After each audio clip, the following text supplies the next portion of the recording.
कैसे हैं आप लोग। आई होप आप सब लोग ठीक होंगे। तो आज की वीडियो में हम कवर कर रहे हैं हिस्टोरिकल पर्सनालिटीज़ ऑफ एमपी। हमारे मध्य प्रदेश की कौन कौन सी हिस्टोरिकल पर्सनालिटीज़ हैं उनके बारे में आज की वीडियो में हम कवर करेंगे। चलिए स्टार्ट करते हैं। तो आपको पहले ये पता होना चाहिए कि ये टॉपिक मेंस और प्रीलिम्स दोनों ही पर्सपेक्टिव से इम्पॉर्टेंट है। बिकॉज अगर आपने मेंस के प्रीवियस ईयर्स के पेपर्स देखे हैं तो उन्होंने शायद एक क्वेश्चन दिया था कि शॉर्ट नोट ऑन राजा भोज करके 6 मार्कर में, या उन्होंने ये भी देखा एक था क्वेश्चन कि कल्चरल अचीवमेंट्स क्या थी राजा भोज की, 11 मार्कर में आया था। ठीक है, तो आपको वो कुछ भी पूछ सकता है कि बुक्स के नाम बताइए। 5 मार्कर में वो बुक्स के नाम पूछ सकता है, या हो सकता है प्रीलिम्स में वो आपसे राजा भोज की 4 बुक्स दे, मतलब 4 बुक्स के नाम देगा, उसमें से एक अलग नहीं होगी, वो कौन सी है। तो इस तरह के क्वेश्चंस हमारे प्रीलिम्स में भी बन सकते हैं और मेंस में भी बन सकते हैं। ठीक है, तो चलिए स्टार्ट करते हैं। सबसे पहले हम देखते हैं राजा भोज के बारे में। तो आपको पता होगा कि किसी भी अगर हिस्ट्री से रिलेटेड हम मेंस का आंसर लिख रहे हैं तो आपको उसकी टाइम पीरियड के बारे में पता होना चाहिए। एटलीस्ट आपको अप्रोक्स तो पता ही हो। अगर आप अप्रोक्स भी नहीं लिखेंगे तो आपको वहाँ मार्क्स कम मिलने की संभावना रहेगी। इसलिए आप अप्रोक्स रखो। तो और ये डाटा थोड़ा अच्छा है, ऑथेंटिक है, मैंने गवर्नमेंट साइट से ही निकाला है, तो आई होप आप लोगों को इसमें दिक्कत नहीं आएगी। ठीक है, तो he was a famous king of central India and belong to the Parmar dynasty. जब हमने ये परमार डायनेस्टी वगैरह कवर की थी तब भी मैंने राजा भोज के बारे में आपको पढ़ाया था, बट यहाँ पर हम उनको थोड़ा डिटेल में पढ़ रहे हैं। ठीक है, उसके अलावा उनकी कैपिटल कौन सी रही थी, धार। आपको ये याद रखना है कि परमार डायनेस्टी से बिलोंग करते थे और उनकी कैपिटल थी धार, जो मालवा रीजन, जो हमारा मालवा रीजन आता है वहाँ पर। He was a brave warrior and an able administrator. ठीक है, वो बहुत ज़्यादा बहादुर, मतलब उन्होंने उनका एक्चुअली उनका जो किंगडम था ना वो काफ़ी ज़्यादा एक्सटेंडेबल था।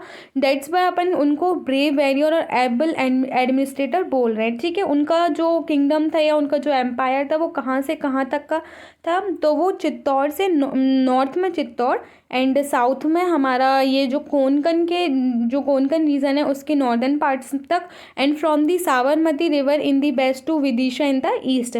ठीक है, उनको उनकी आर्ट लिटरेचर या हम बोल सकते हैं उनकी राइटिंग्स के लिए काफ़ी फेमस थे। उन्होंने कल्चरल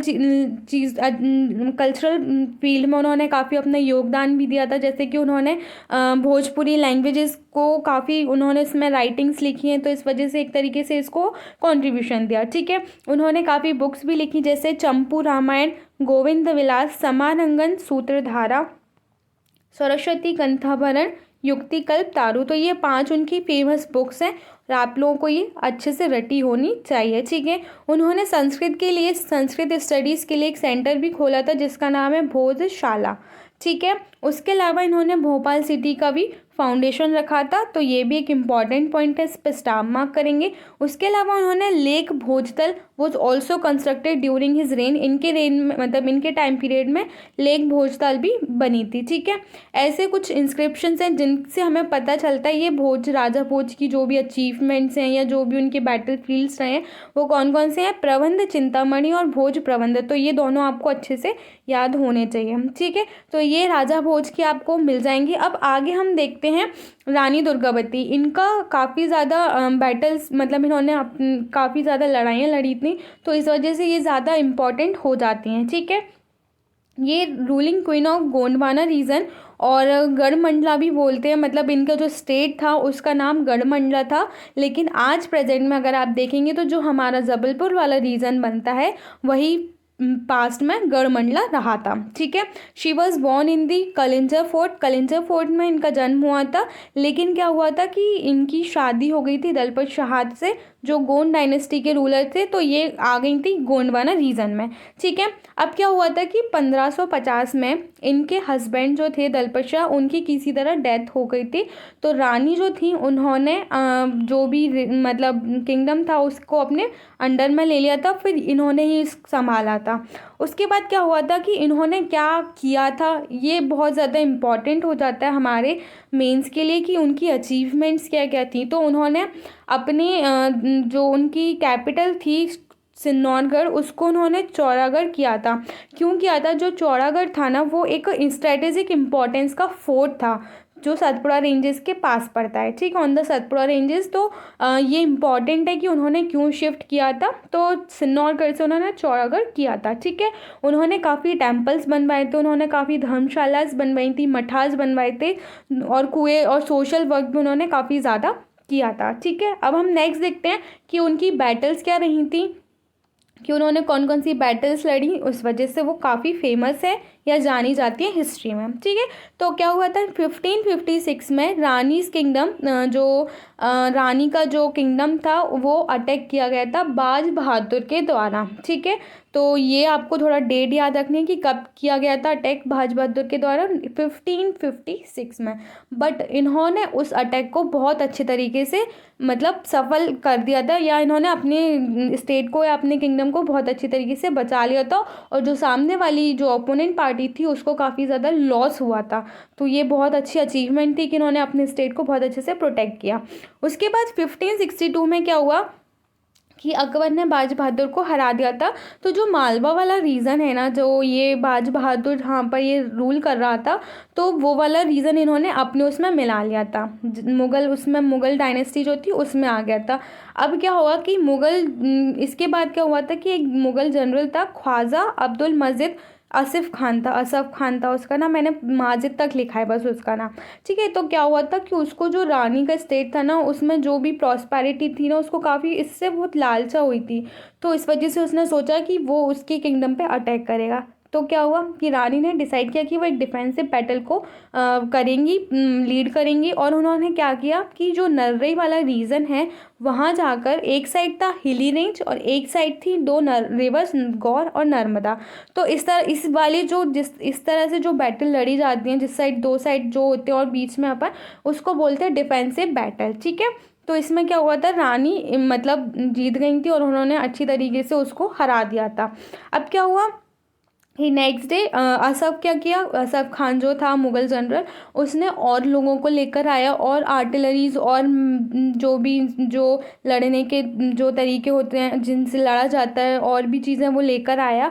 और क्या हुआ कि फिर उसने फिर से अटैक करना चालू किया। तो रानी ना अपने घोड़े पे निकल रही एलिफेंट हाथी पर निकल रही थी, जिसका नाम क्या था, सरमन। तो प्रीलिम्स में कभी इस तरह के फैक्ट्स पूछ ले जाते हैं, तो आप इस पर भी स्टार करेंगे, ठीक है। और वो आई और उन्होंने इस बैटल में लड़ी। और इसमें क्या हुआ था कि उनका एक बेटा था वीर नारायण। जब उनके हस्बैंड मर गए थे तब वीर नारायण था, और वीर नारायण शायद थोड़े से बड़े हो गए थे, मतलब उन्होंने इस बैटल में अपना हिस्सा दिया था, ठीक है, अपना पार्ट लिया था। तो क्या हुआ था कि इस बैटल में उनके बेटे भी थे और वो निकल रही थी अपने बेटे के साथ, हाथी पर आई थी। और क्या हुआ था कि उनकी गर्दन पर ना ये जो तीर होता है ना वो लग गया था।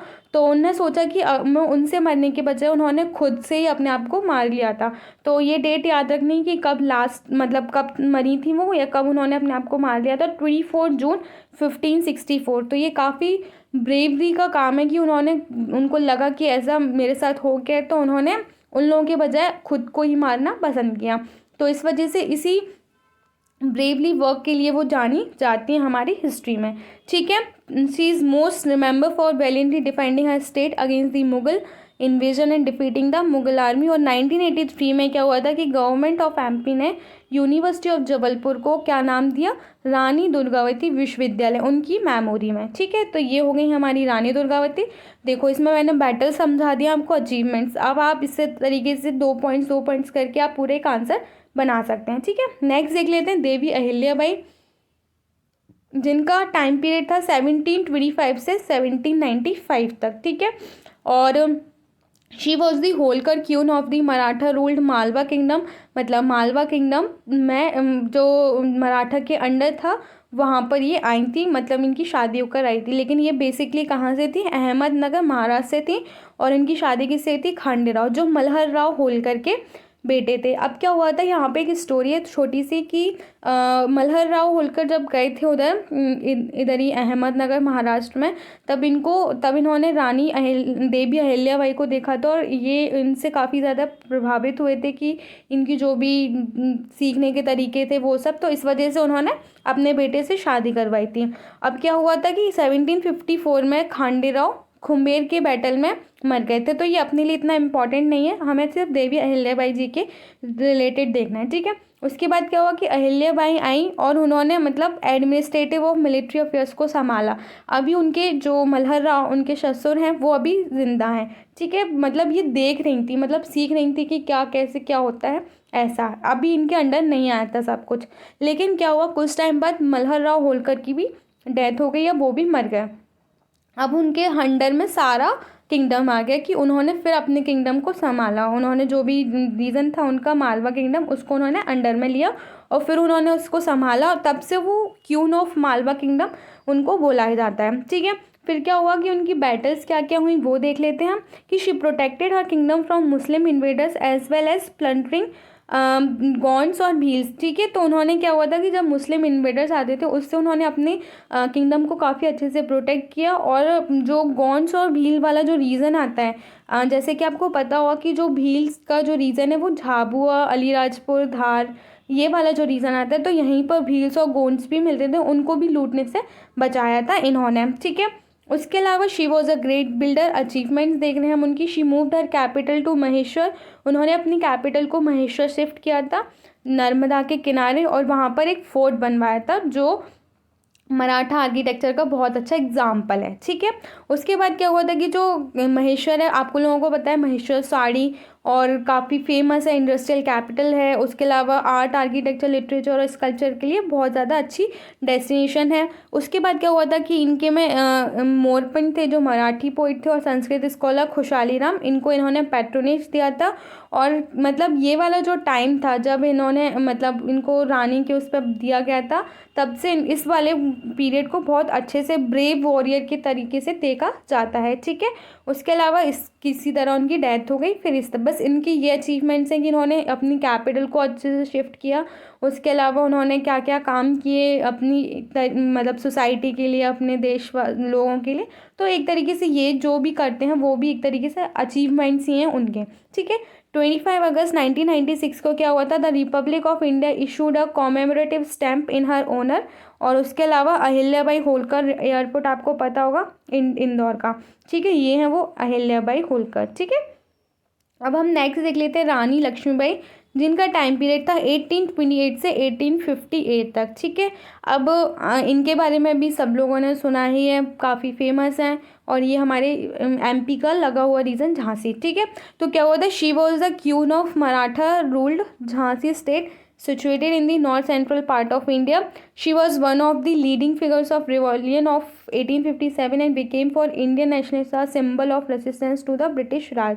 ये तो एक तरीके से इनका इंट्रोडक्शन है। उसके अलावा इनका जन्म हुआ था वाराणसी में और इनका बचपन का नाम मणिकर्णिका और मनु भी बोला जाता है। तो ये थोड़े से कुछ फैक्ट्स हैं। उसके बाद क्या हुआ कि अब हम देख लेते हैं कि वो किस तरह से 1857 के वॉर ऑफ इंडिपेंडेंस में उन्होंने अपना योगदान दिया, किस तरह वो जीत कर निकल कर आई थी, ठीक है। तो क्या हुआ था, at the age of 18 queen was widowed and Jhansi was left without an hair.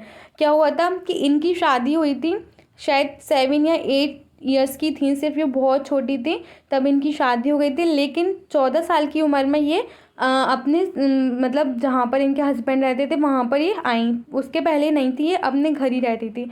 उसके बाद क्या हुआ कि 18 साल की जब ये हुई तब इनको इनके जो हस्बैंड थे उनकी डेथ हो गई। अब क्या हुआ था कि इनके जब हस्बैंड मरे उससे पहले इन लोगों ने इनका मतलब इनके हस्बैंड का कोई कज़िन था, उसको इन्होंने अडॉप्ट किया था अपने बेटे के तौर पर। तो यही एक स्टोरी है। उसके बाद क्या हुआ था कि इन 1854 Jhansi was annexed under the conditions of doctrine of lapse. तो झांसी को डॉक्ट्रिन ऑफ लैप्स के अंदर एनेक्स किया गया था 1854।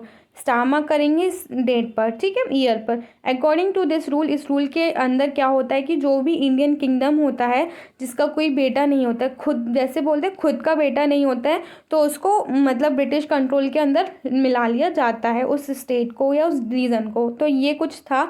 तो उन्होंने जो क्वीन थी, जो रानी लक्ष्मीबाई थी, उन्होंने मना कर दिया था कि हम ऐसा ऐसा नहीं करेंगे। तो उस टाइम पर लॉर्ड डलहौजी थे। तो ये आपको थोड़ा याद रखना है कि किसने क्या किया था। Until then, Jhansi had been a supporting alliance for the East India Company. उसके पहले झांसी था वो एक सपोर्टिंग अलायंस था ईस्ट इंडिया कंपनी के लिए। उन्होंने उनके एक लेटर है, मैं आपको दिखाऊंगी, ये उन्होंने लेटर लिख कर दिया था ठीक है, और ये पता है पर्शियन में लिखा था इन्होंने, तो ये एक अच्छा वो है। तो इसमें क्या हुआ था कि उन्होंने मना किया था और जो लॉर्ड डलहौजी थे उन्होंने बात नहीं मानी, इस तरह से कुछ उनकी स्टोरीज चल रही थी वहाँ पर। इन 1857 अब क्या हुआ, 1857 में Rani of Jhansi join the rebellion. उन्होंने मतलब जो रिबेलियन हुआ था उसमें स्टार्ट मतलब भाग लिया, और उन्होंने खुद ही अपने दम पर एक ट्रूप बनाई। और क्या किया था उन्होंने, 14,000 मैन और वुमेन की एक आर्मी बनाई थी, और इन्होंने सिंगल हैंडेडली उसको डिफेंस को किया था, मतलब एक ब्रिटिश फोर्स के अगेंस्ट एक डिफेंस लगाई। She led this troop to victory, but क्या हुआ था कि 24 मई 1858 को किसी तरह पकड़ ली गई, लेकिन ये वहाँ से ये भाग गई थी। तो आपको ये थोड़ा सा डेट याद रखना है, और इस तरह से ये कितने मैन थे ये सब थोड़ा सा आपको मेंस के आंसर्स में लिखने के लिए, ठीक है। क्या हुआ फिर उसके बाद कि टाटा टोपे और ग्वालियर में इनको एक और कोई मिले थे, नाना साहिब भी मिले थे, शायद इसमें लिखा नहीं है, नाना साहिब भी मिले थे। उन्होंने इनकी मदद की थी, और वहाँ जाके फोर्ट पर जाके इनको शायद धोखा मिल गया था, तो ये वहाँ पर किसी तरह ये बैटल में मतलब इन्होंने खुद को शूट कर लिया था। तो ये कुछ तरह इनकी स्टोरी है, ठीक है। तो ये हमें समझ आ गया कि उनके अचीवमेंट्स क्या रहे थे और उन्होंने किस तरह बैटल को लीड किया था वो सब।